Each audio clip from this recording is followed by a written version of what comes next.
goes fine, but you definitely need somebody to practice with. Yeah, absolutely. All right. Okay. So Gonzalez, this mic is all yours, my friend.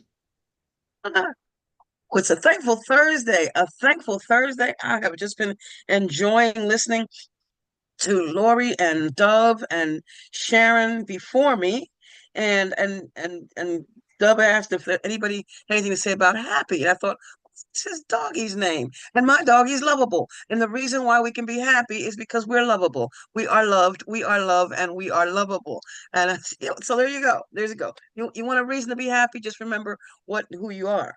Remember that you are what God is. Remember that you are. That you're worth, that you are worthy just because you are one with God. And a thankful Thursday. Hey, Cher, how you doing, loved one? Good to see you.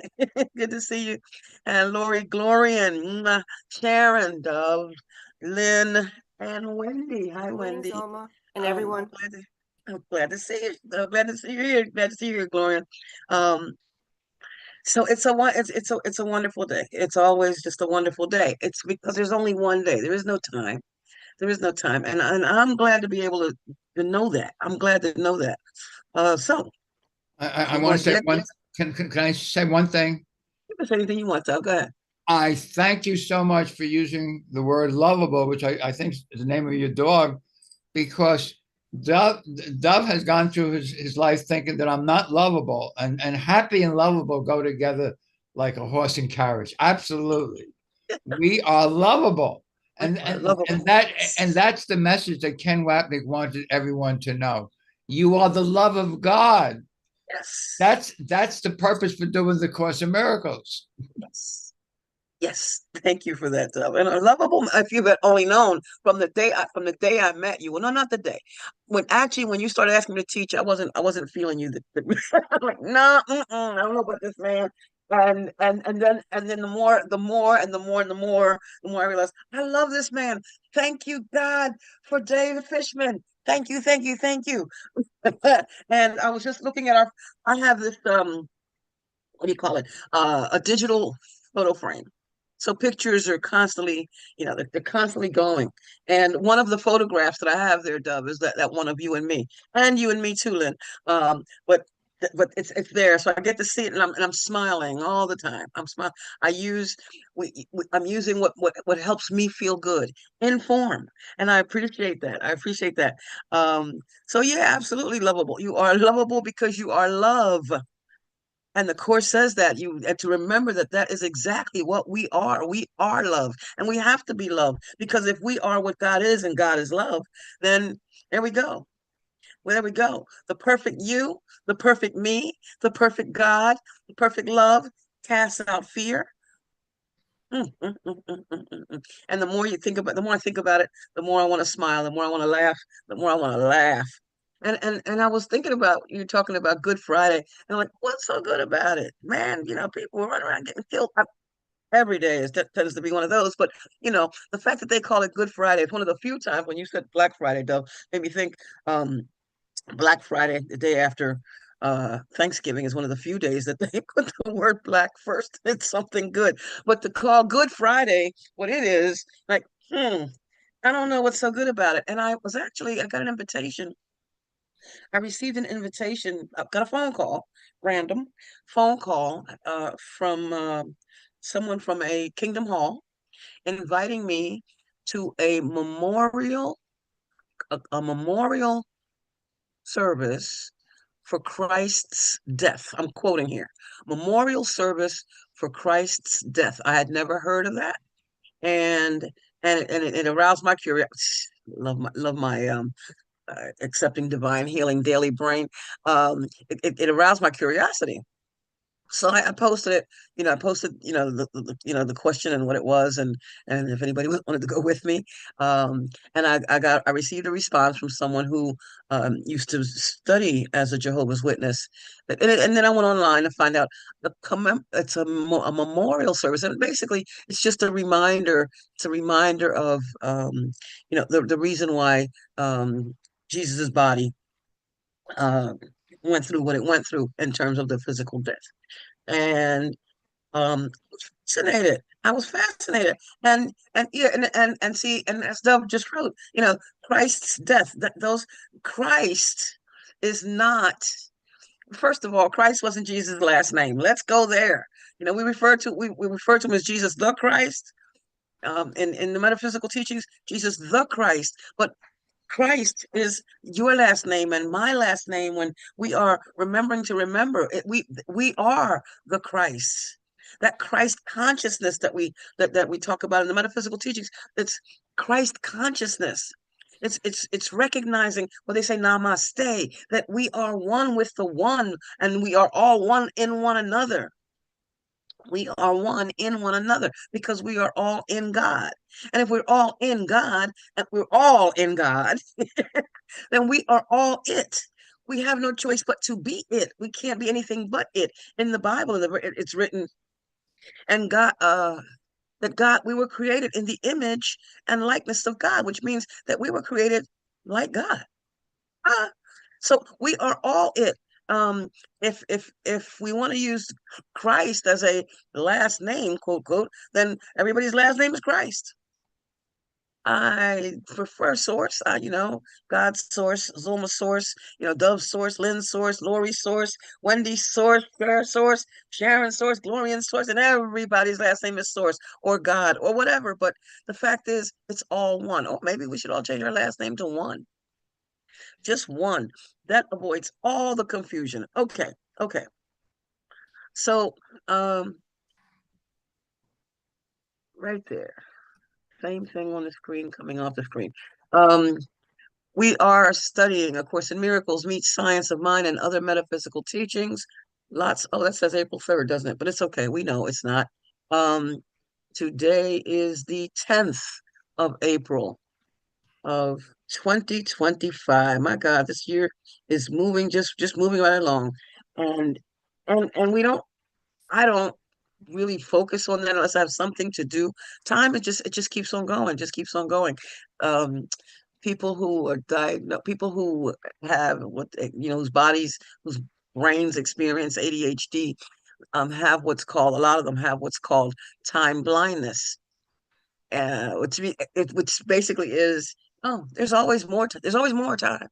I heard one person call it time optimism. I kind of like that one better. There's always more time, and there has to be, because when I drop the word time, all I have left is eternity. That's all there is eternity.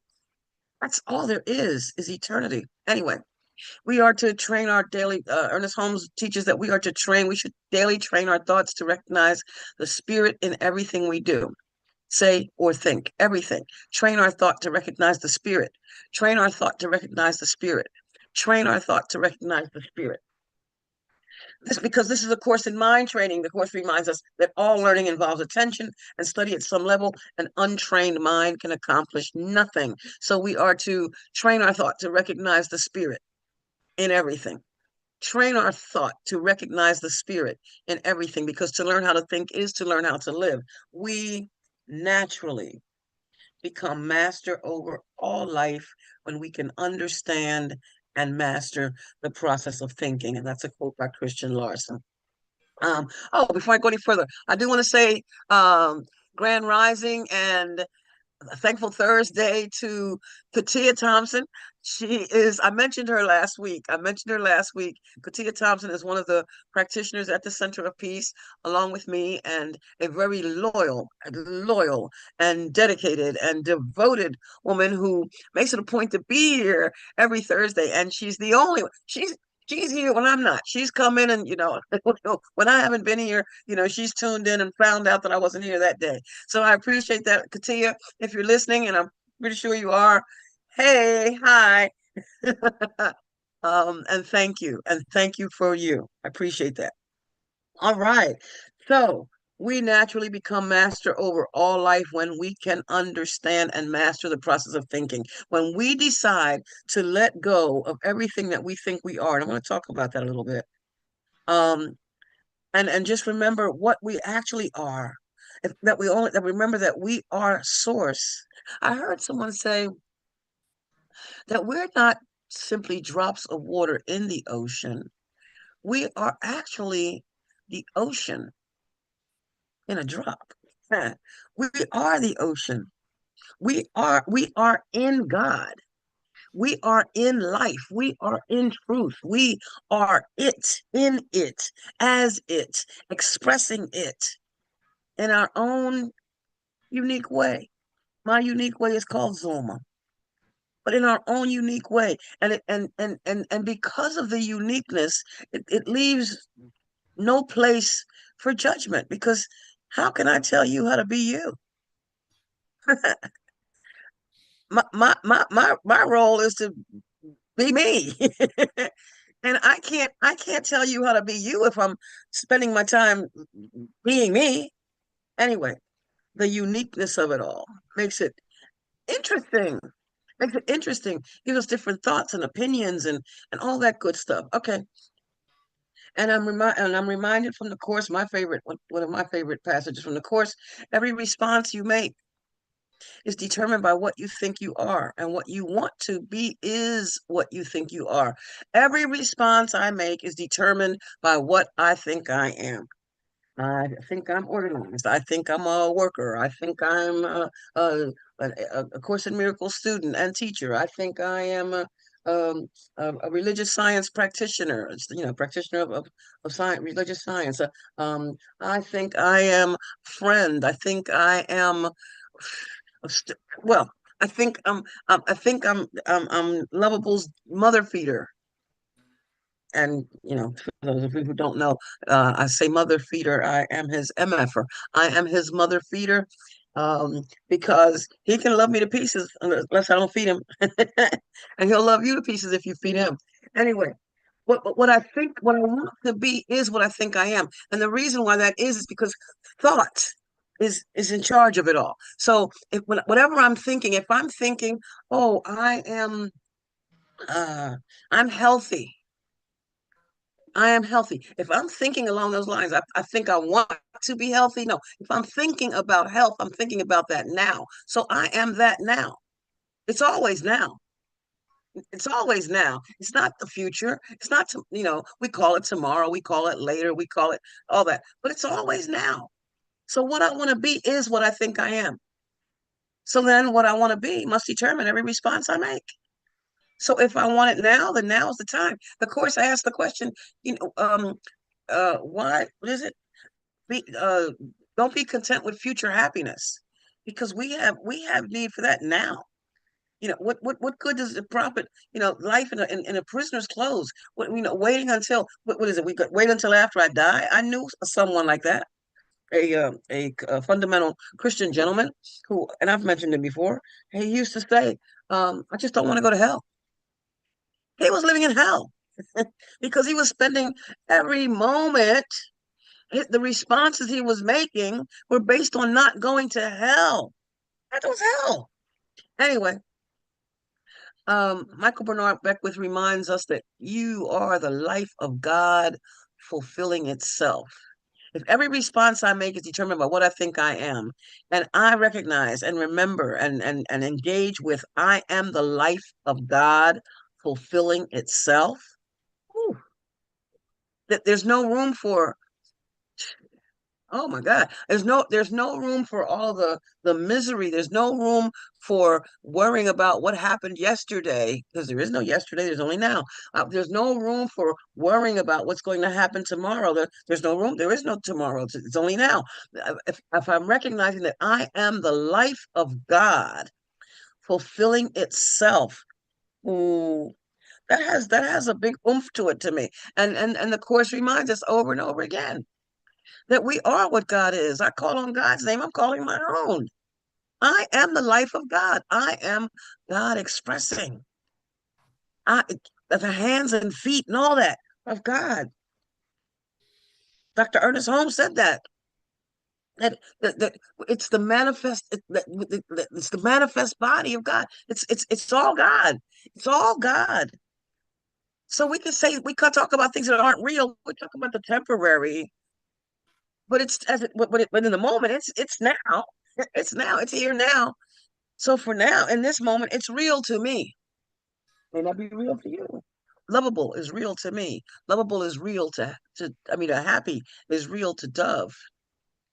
and they only have meaning to us because we talk about them here. But but when I leave here, it's lovable that I'm going to go feed. I'm going to feed him real dog food and all that, and real peas and real blueberries. I'm going to feed him real in the moment. Then he eats it and it's gone. And it's the same thing. We are the life of God fulfilling itself, and that is so so key and important to remember. And I want to try to change the slide. Here we go. All right.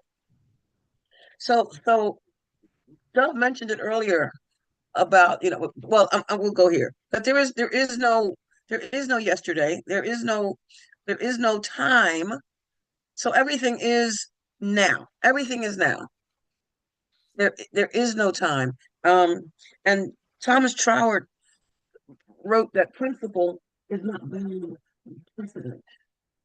And principle is always the truth, and it's always now, and it's not bound by anything before now. Now, the fact that I woke up this morning and I thought I'm Zulma. I woke up this morning, I thought it's Thursday, thankful Thursday. I woke up this morning and I said thank you for another one, because that's my morning, that's my gratitude. Oh, another one. That's my thank you for the morning, and that's based on what I've been taught. That's based on the domestication that I received, according to Don Miguel Ruiz. That's the domestication that I've been taught. That there's a Monday and a Tuesday and a Wednesday and a Thursday and a Friday and a Saturday and a Sunday. When actually it's not even it's all just one moment in time. It's just moments in time, moments in eternity, just continuing. Moments in eternity. And if I didn't have a calendar and all that, I wouldn't know what day it is. I wouldn't know that there were days. I wouldn't. There'd be no marvelous Monday and tremendous Tuesday and wonderful Wednesday and thankful Thursday and fantastic Friday and a superb Saturday and a serene Sunday. There'd be none of that. It would just be now, hmm now, hmm now. Calendars as they are today aren't the way they used to be. The Jewish calendar is different from the Gregorian calendar. Once upon a time, the Gregorian calendar didn't have July and August. It was a 10-month calendar. And along came Julius and Augustus Caesar. Thanks to them, I have a birthday because mine is in there somewhere. Um, but it's all this stuff, all these different changes, all these things that keep changing and changing and changing, and it's enough to make you crazy. That's why we're crazy. We're insane. We're insane. The course teaches that we are actually insane because we are too busy trying to make permanence out of what's temporary. It simply cannot be done. It simply cannot be done. I'm talking way fast. I'm going to slow it down. I'm going to slow it down because I was actually thinking about, I was downstairs. My behavioral therapist gave me an assignment to pick a surface and take everything off of it. Actually, she said a room, but that's we're not there yet. That I would lose my mind. Take everything off the surface and and just clear it completely. So for the longest time, I had my computer downstairs and in the living room, and I was using the coffee table as a place for my computer. So I brought the computer back upstairs where it belongs, um, and gradually. I'm moving the stuff there was still stuff on the coffee table that was computer related. I have books there. I have, just stuff, flash drives and pens and pencils and just stuff. Now, granted, on that same coffee table, I have a bowl, and in that bowl, I'm learning to drop stuff like the keys when I come in. But the bowl is big enough that I better put the Lovable's leash there too, because then I'm walking around trying to figure out where I put the leash. And I mean, I've had it in my hand looking for the leash. Don't we do that with our phones? Don't judge me. Anyway, and if you do judge me, oh well, that's on you. That has nothing to do with me. Uh, but so and I didn't want to do that. I really, really, really did not want to take everything off the coffee table. I didn't want to do it. And as I was doing it, I started thinking, oh gosh, it looks pretty, the whole clean slate thing. And that's the words that came to me. Clean slate. I said, I get this. Clean slate. To look at it as if there was nothing ever there. And I get to make it the way I want it. I get to decorate it, put on it whatever I want. Well, isn't that what we do? Isn't that what we do? We take a moment in eternity and we put our judgments on it. We put our opinions on it. We put our ideas on it. We put our thoughts on it. And then we make it new in that moment. And it can change in the next one because we may gain more information. Like that coffee table at one time, it had a coaster and, just prettiness, it had prettiness on it. And then it came to have all kinds of stuff, like a thought, one on top of the other, on top of the other. And that's the problem. That's absolutely our problem. And for me, it's with tangibles, with the tangible stuff. That's the problem. One thing and then another, and another, and the next thing you know, you can't sort. I can't sort one thing from another because I can't make anything out. Well, where is that? What did I do with those keys? Oh, okay. Oh, so they're under the book. The book that's on top of, well, actually, it's under the sheet of paper that's under the book. So how did I get there? I was, moving from one side of the room to the other, or looking from one place to the other. I had something in one hand and was looking at another, and set the keys down. I'm using that as an example because this is real in my life. This has been a reality in my life, which is the reason why I chose to get myself a behavioral therapist in the first place. We The Course in Miracles is behavioral therapy. It's a course in mind training. The course in mind training, but that's not behavioral therapy. The course also teaches that what we do comes from what we think. So yes, it ultimately becomes behavioral therapy. If what we do is what we're concerned about. But I'm not concerned about what I do. I'm concerned about what I think, because back to every response I make is determined by what I think I am. My responses are coming from who I think I am or what I think I am. What I do comes from what I think. I just realized that's saying this exact same thing. Every response I make, everything I do is determined by what I think I am. And if I think that I am mm, mm, disorganized, disorderly, then I'm going to act accordingly. But isn't it funny? I have to think about this. I have an alarm set on my phone for 9:13 every Thursday morning. At 9:13 every Thursday morning, the song by Karen Drucker, I Am Grateful, plays. Thank you. Starts out, thank you, every Thursday morning at 9:13. Now, that's not the only time on my phone that that song comes on, but every Thursday morning at 9:13, which lets me know that it's time, if we're using time as my tracking device, that it's time for me to log in to Zoom here on Gather. And I need to do that because my starting time to present is 9:30 Eastern time. For anybody who's listening, shameless plug.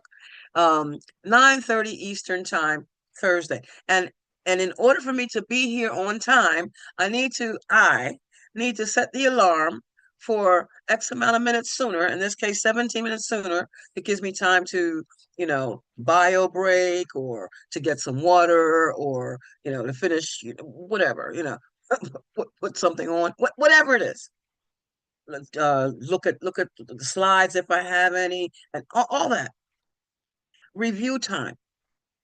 So the fact that I did that today and I did it last week, and and I've been doing it for well over a year, well over a year now. I think it was November of 23, October, November 23. And I've been doing that. And unless Lovable decides that he needs a bio break, um, I'm here on time. Now, I'm saying all this out loud because I can't say I'm late for everything, because that would be a lie. That 15 minute, 17 minutes, whatever, is something that I am learning to incorporate in other areas of my life by necessity. Um, People with who are diagnosed, or people who have this whose brains work in a ADHD way, a lot of them tend to be late for a lot of things. And and everybody who's anybody knows that you prepare in advance, you give yourself X amount of time to get to such and such a place and all that kind of stuff. All that, you need that time. I need the time. I'm learning that I have to do that with absolutely everything. And it's working. It's working. It's working. But to do that, I had to, as the course reminds me, to let go of my past learning, because it wasn't teaching me well. I had taught myself badly. I had taught to fly by the seat of my pants. And I had taught myself that I couldn't be on time for things. But how can that be true when for well over a year I've been coming here on time? For well over a year. I mean, just some things are just, it just happens. It just works. I have an alarm on my phone. I can't always come in on Fridays. I have an alarm on my phone for 11:20 in the morning for Fridays, so that I can come in to listen to Joe Goldsmith with Gloria and Lynn and the rest of my wonderful family here. Because of and I'm at work at that time, because of the Wi-Fi, they don't have anything for me. No Wi-Fi connection. My phone sometimes won't even connect, or I come in and I go back. But I have these alarms set anyway. All that was to say that we judge ourselves based on the past, and we judge ourselves harshly based on the past. We think about what we can't do and what we, what we aren't, and then we do that with other people, because if I'm not, then of course you can't be either. But to think that God isn't organized, what? God's first law is order. To think that God is late, I have to remember to look at myself as the life of God expressing. I said all that. I have no idea what made me go there, but here I am. I'm going. Here I go. The starting point on the screen now. The starting point for creating a better future for ourselves is to deliberately free our minds from the mistakes of yesterday. And not only that, that's Ernest Holmes, by the way, from his 365 Science of Mind.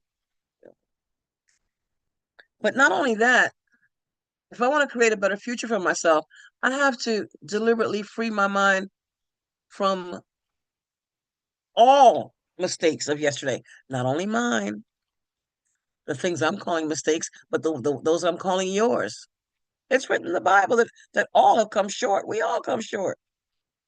We all come short.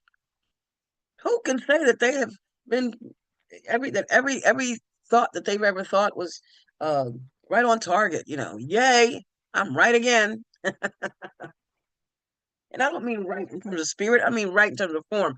There is no right in terms of form. The ego doesn't know anything right.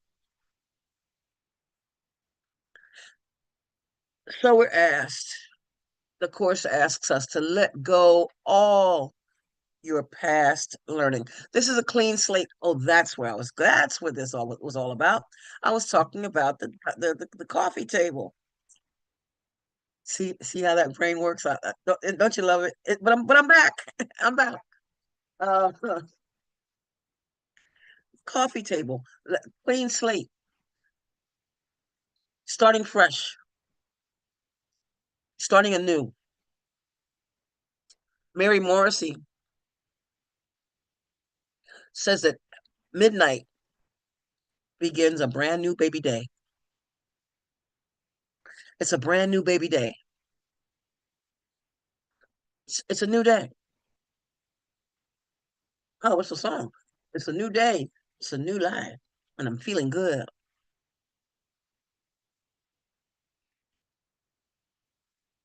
I need to remember. I'm speaking for myself, and you can insert your I if you want to. I need to remember that there is no point in me bringing with me anything from the so-called past because principle is not bound by precedent.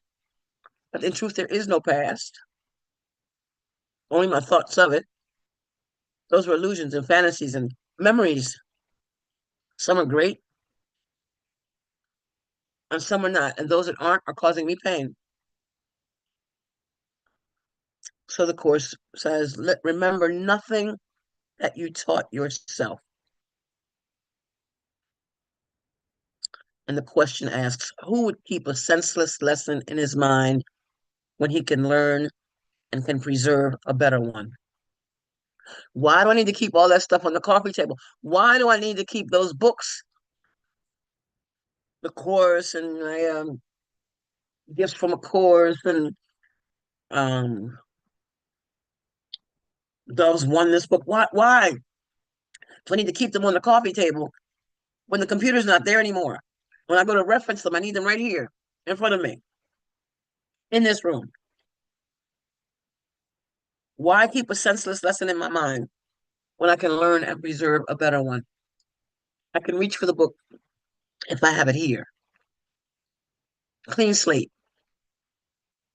And from workbook lesson 189, it says, lay aside, and this is, I'm ellipsing it. Lay aside all thoughts of what you are and what God is. Put it aside. Let go. All concepts you have learned about the world,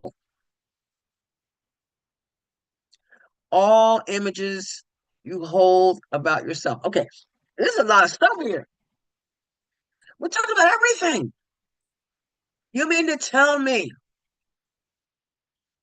68 years of stuff? I'm supposed to let it go? The Course teaches you really can't hold on to what's already gone. You really can't hold on to what is already gone.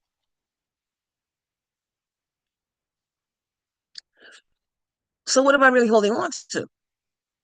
Oh, because when I was a little girl,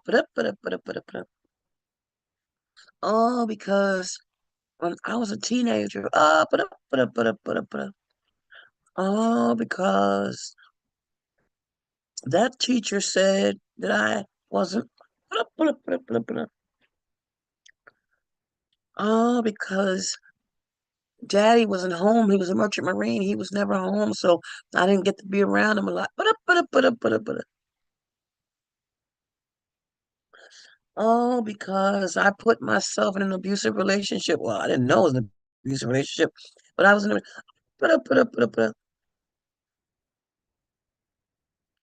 oh, because this thing happened. I made myself a victim. I'm perceiving myself as a victim of this thing that happened to me, my body, that happened to my body when I was all this, all this.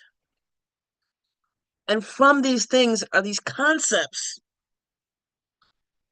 and these images that I hold about myself, that I hold about the world. those guilty people out there that are making a victim of me. I have to laugh. That sounds today. I'm thankful that that sounds like pure insanity to me. I don't believe that anymore. I know, and I know it's not the truth.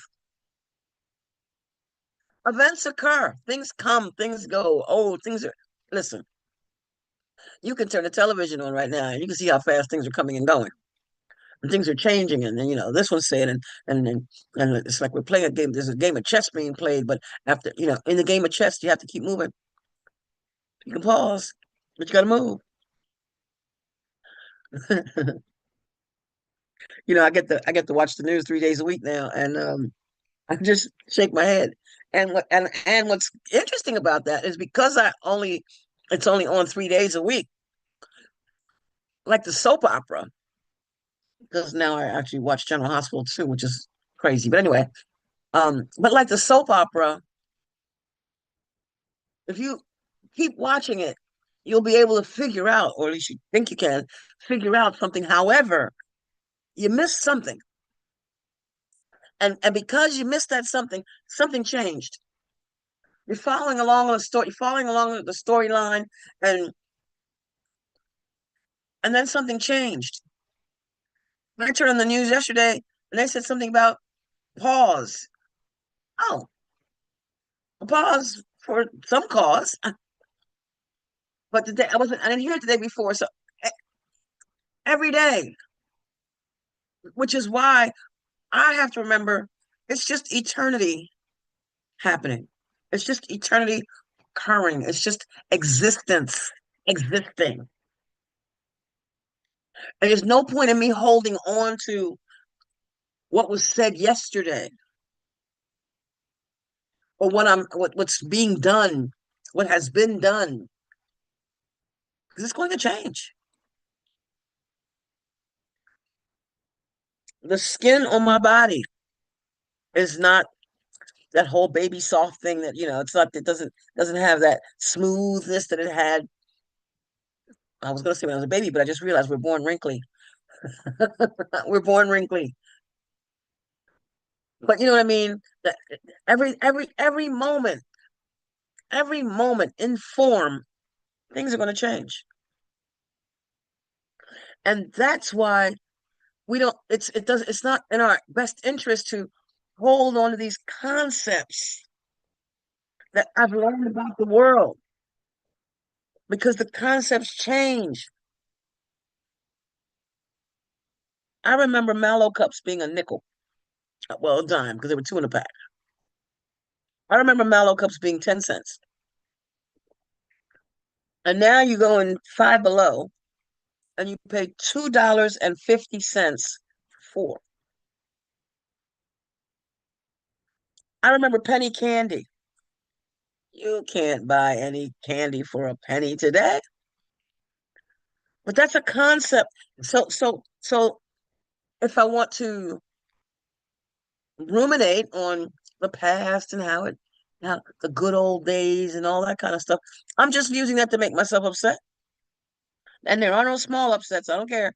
Say, well, it's just a little bit. No, no, no, no. There are no small upsets. They are all equally disturbing to my mind. I'm pointing out the obvious. I know I'm pointing out the obvious. And everybody's quiet on the front today, and that's okay because I'm pointing out the obvious. This isn't something we don't already know, but we forget. It's easy to be calm here in this room during this time. Thankful Thursday. Oh, it's a wonderful time and place to be calm if you want to be. But the course teaches that the peace, we are the peace, and we take it with us everywhere we go. In the Bible, it doesn't nowhere in the Bible does it say find your peace and then hold it. No, it says hold your peace, which means it's already there. It's saying engage with your peace, engage with your God, engage with the truth. Have it, Hold it. Recognize that you are it. We are it. We are not these concepts that we've learned. We are not these images that we've held about ourselves. We're not that. We have all these titles. Oh, I'm an ex-wife. I'm a stepmother. I'm a doggy owner. All these concepts, all these titles and stuff. And we think we're hot stuff because of it. Oh, I'm a teacher. I'm a, I'm a, I'm a teacher. I'm a Course in Miracles teacher. Student. Learning how to teach. I'm a student.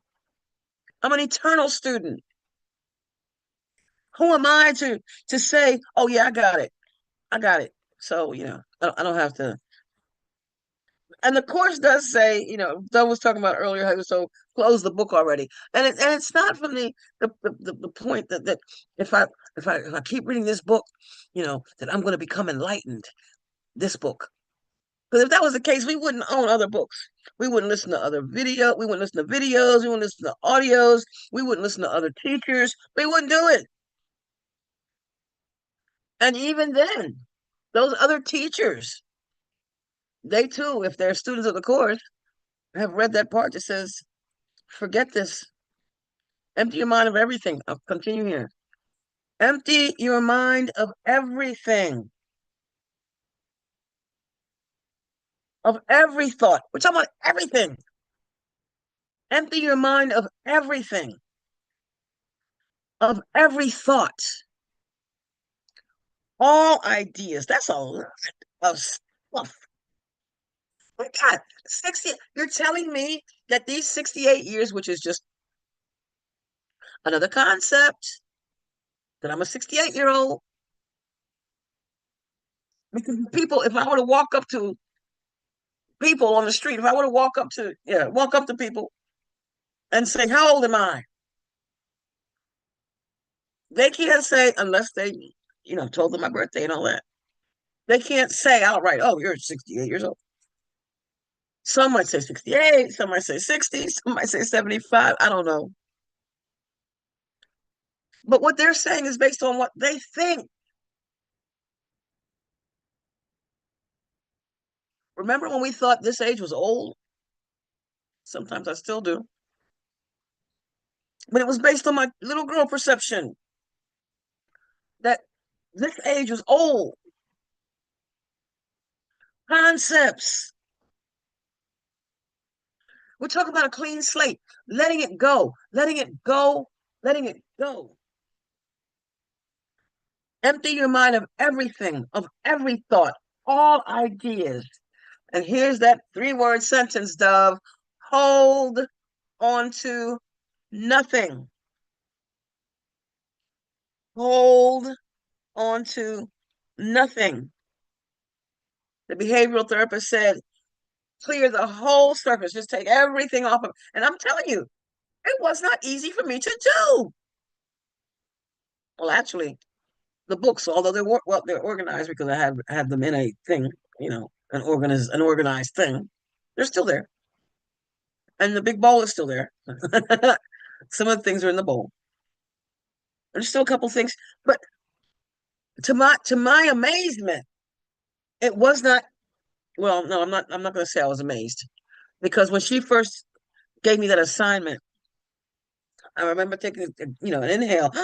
What? Just take everything off of there. You know what's going to happen? I'm going to put it all in a box or something. Well, box, bag, whatever my choice of place was. In this case, a box. I'm going to put all that stuff in a big box. Well, we're talking about a coffee table, right? I'm going to push all that into that box, and then I'm not going to do anything with the box. unlike unlike well, no. I have to do something with it. Miracle principle number 7 teaches that miracles, which is that change of perception, which is recognizing the love that I am, the love that everything is, that everyone is, Miracles are everyone's right, but purification is necessary first. And that purification may start with taking it from here and putting it over there, but I can't leave it there because then I'm just changing form. And Doug brought it up earlier. Don't look at the form. Don't mistake form for content. Don't take form for content. Don't make that mistake and think that because everything looks so good, that because the coffee table now is clear, that there's not still something that has to be, that I would have to do in order to have the peace that I say I want. Because every response I make is determined by what I think I am. I keep going back and forth to this. I keep coming back to this. I have to keep coming back to this because it's the same thing. What I do comes from what I think. I have to I have to decide to look at it differently. And when I look at it differently, then I can begin to do it differently. Dr. Ernest Holmes says, change your thinking, change your life. Sounds simple, but that says hold on to nothing. Empty your mind of everything. Let it all go. Do not bring with you one thought the past has taught. Take everything off that coffee table, Zulma. Everything, even the bowl, because there's stuff in the bowl that needs to go elsewhere too. Everything. And as easily as that might be for some, to take the contents, to take the form off of a table and clear it off like nothing, for some of us, it's more difficult. And this applies to all of us about something. We all have our own unique way. I may not say it like you. I may not, I don't think it like you. I can't express it like you do. But that's why there's you and your uniqueness to express it, to say it in a way that I can't. No, to say it in a way that has not been given, that has not been given to me. We are all given our own unique way of expressing. Which is why we all need each other, because we all have each other, because we all are each other. Slice that pie anyway, some small slices, big slices, spoon it out. It's still the same pie. I got a good visual of a sweet potato pie right about now. Hold on to nothing. Do not bring with you one thought the past has taught, nor one belief you ever learned before from anything. Let it all go. There is no past. There is no past. And you're allowed to have your memories, but if you're going to have memories, as it says in chapter 5, section 4, paragraph 8, that's my favorite section. That famous 548. Only the beauty is left. All that other stuff is gone. It's gone. It's gone. Why keep drumming that stuff up to cause pain? Oh, it's trauma. Oh, I'm traumatized. As long as I keep thinking that intentionally, I'm going to keep on having more trauma. I want to let it go. I don't want that to be a concept, an image of myself. Do not bring with you one thought the past has taught, nor one belief you ever learned from before from anything. And we're asked to come with completely empty hands. Come empty. Pour it all out. Let it all go unto your God. Come completely empty, with completely empty hands unto your God. I'm going to drop the screen for a moment. I'm going to read something from Dr. Ernest Change my screen. Where'd it go? Uh-huh. This is from the 365. The sentence that I read earlier is part of this. And it starts with a quote, a passage from the Bible, Matthew 11:30. For my yoke is easy and my burden is light. And Dr. Ernest writes, if we make every day a day of praise and thanksgiving, a day in which we recognize the divine bounty and the eternal goodness, and if we live today as though God were the only presence and the only power there is, we would not have to worry about tomorrow. We are all human and we have all made mistakes.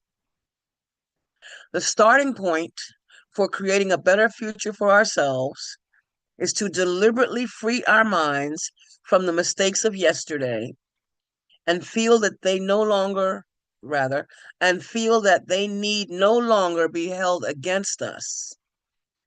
They need no longer be a liability. Too often, our minds are so burdened because of the mistakes we have made that we do not take time to forgive ourselves and others and to start over again. The behavioral therapist said, take it all, clear it all off, all of it. Take all of it off, wipe it all down, all that. Clear it all off. Give yourself an opportunity to see it as a blank table, clean, fresh, new. And it is new. It's a brand new baby day. So the stuff that was holding on from yesterday, the stuff I'm carrying from yesterday, isn't even there anyway, because there is no yesterday. There's only now. And if I'm attempting to carry stuff from yesterday, if I keep those books on that table, A, they're not as accessible to me. And B, it's just taking up space on the table that where it doesn't need to be. It's just a waste of space. And that's what I do with my thoughts, just wasting space. And telling myself, oh, I need to do something. Oh, it should be different. Oh, forgiving myself and others and start over again. And so it is wise to occasionally review the past. Remember, only the blessings are there. Only the loving stuff is there. But you have to but purification is necessary first. So occasionally review the past and try to find out just what we have been thinking and doing to create this burden in our minds. Why do I keep telling that same old story? You know what? I need to listen to somebody who keeps telling me, you know, Zulma, you're telling that story over and over and over again. Zulma, you keep the pain isn't going anywhere. You're not letting the pain go. Oh, you say you forgave it, Zulma, but you keep bringing it up. Well, where's the forgiveness? Because forgiveness is the overlook. The overlook is it's to go away. It's not there. It's not. If I forgave it, then it is really gone. Why do I keep bringing that same thing over up again? How long are those books gonna be on that coffee table? And when I remove the books, which will be right after I finish here, and when I remove the books from the coffee table, am I gonna come back next week and talk about the books on the coffee table? They won't be there. Occasionally review the past and try to find out just what we have been thinking and doing to create this burden in our minds. Remember, there are no small upsets. They're all equally disturbing to our minds. There are no small upsets. It's going to bother me and bother me and bother me until I decide I don't want it to bother me anymore. Tolerance for pain may be high, the course teaches, but it is not without limit. Eventually we look at it and see there has to be a better way. And that's why we have each other. This behavioral therapist has given me a different way. I don't like it yet. I will. I will. I will. But that's why we have each other. We cannot go back over the past and relive it. Let's remember. We cannot go back over the past and relive it. Especially the course asked the question, how accepting fantasy can we change the past? We cannot make adjustments in the past. But somehow we keep thinking that if we tell the story over again, if I tell it again, it's going to change. We cannot make adjustments in the past. We have to make them in the present because this is the only time there is. It is not going to do us any good to sit around and cry over the past and bemoan our fate because in the very day in which we are living, that's now, we are creating our tomorrows, which will become monotonous repetitions of our yesterdays. I don't have to hear that story over again. I know it by heart. My story, your story. Oh my God. There I go. Do I have to listen to this again? I need to tell it to myself. Do I have to listen to this again? I claim I forgave it. I said I let it go. I said I let it go. Lay aside all thoughts of what you are and what God is. Lay aside all concepts you have learned about the world, all those concepts, all the images you hold about yourself. Oh, you don't hear me just say, oh, I have ADHD. You don't hear me say that. You won't hear me say that. When I came up with that accepting divine healing daily, trust me, I usually say my brain, my brain has been diagnosed as having ADHD. You don't hear me say I. It's not mine. I'm not claiming it as a badge of honor. It does answer some questions, but I'm not doing that. Not doing it. Not doing it. No images that I hold about myself. Empty your mind of everything, of every thought, all ideas. Hold on to nothing. Karen Drucker sings, when things are just too much and I'm holding on so tight, I want to just relax, give up without a fight. I long to feel that sweet release. I turn within and pray. Stop, take a breath, relax, surrender, and just say, let it go, let it go, let it go. Let it go, let it go, let it go. Let it go, let it go, let it go. Let it go. Release, surrender, relax, and let it all go. And with that, Lynn, here's the mic. Thank you so much, Zulma. I always learn so much from you, and thank you, thank you, thank you. I so appreciate everything you do. You are